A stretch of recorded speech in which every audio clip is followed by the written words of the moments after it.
I know that the Big Ten and the ACC and the Pac-12 are all reportedly talking and very close to announcing their own formation of some sort of relationship is coming. But is there a possibility that Ohio State, my eyes are peeled on Ohio State and Clemson, because if they peel off to join the SEC, that would be maybe the final blow to anybody who thinks traditionally that this construct of college football is going to stay put. Albert, what are you hearing? I'll be honest with you, Rich. I mean, that might be good for my school's football program, but I'd hate to see that. I mean, I think one of the beautiful things about college football is how the history goes back. I mean, it's older. In a lot of cases, the history of these rivalries is older than the NFL. You know what I mean? Like, it's older than pro football. And, so I think, the nature of the sport, outside of maybe Notre Dame, is pretty regional. And, a lot of this stuff goes back to, our grandfathers and our great-grandfathers. And so, I can understand what they're trying to do here. And I think that there was and look, I don't cover college football day to day, and Herbie'd be much better to answer this than me. But, it feels like we've been going and we've been kind of like building towards there being whatever it is, like 55 or 60 schools that, could have the power to separate from the NCAA and kind of be their own thing.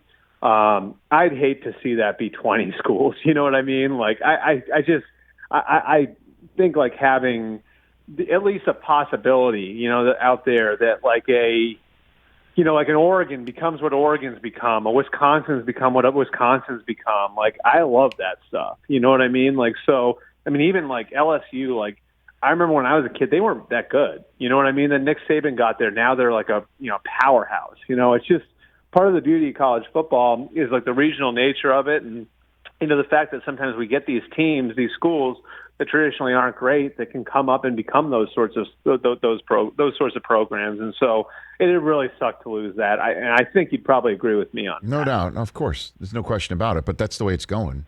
And I'm wondering, have you spoken to anybody in the league about what a potential super league at the collegiate level, where money is now being pumped in, name, image, and likeness to certain players to the tune of 7 figures, and how that would all work? We're making people eligible for the next level, and because I know agents have already been given the green light by the Players Association to start doing name, image, and likeness deals on behalf of the collegiate players now, right? Which is crazy. Like, the rule actually reads now that they can enter into marketing agreements with the players. Now, they can't sign deals that says you're going to be like representation for contracts in the NFL.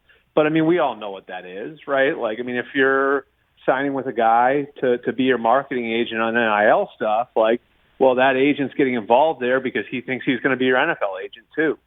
So, I think it breaks down some of the walls that I think we're probably in some cases imaginary to begin with, I think we all know what happens with agents and college players anyway. So maybe it formalizes that a little bit. I do think that there's actually a benefit for the NFL here, though, in that, in a lot of cases, guys feel pressure to go pro as early as they can.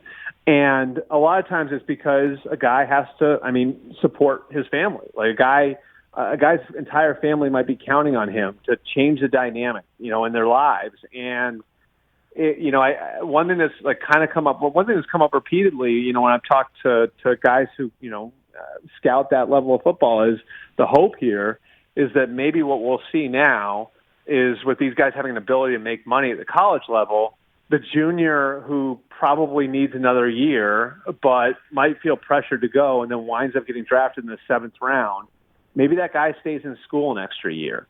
And that's good for the player. That's good for the NFL teams. That's good for everybody. Okay. And so I think that there are some, like you said, I think there's some thorniness to the whole thing, of course, because anytime you pump money into anything, that's, there's going to be that sort of stuff.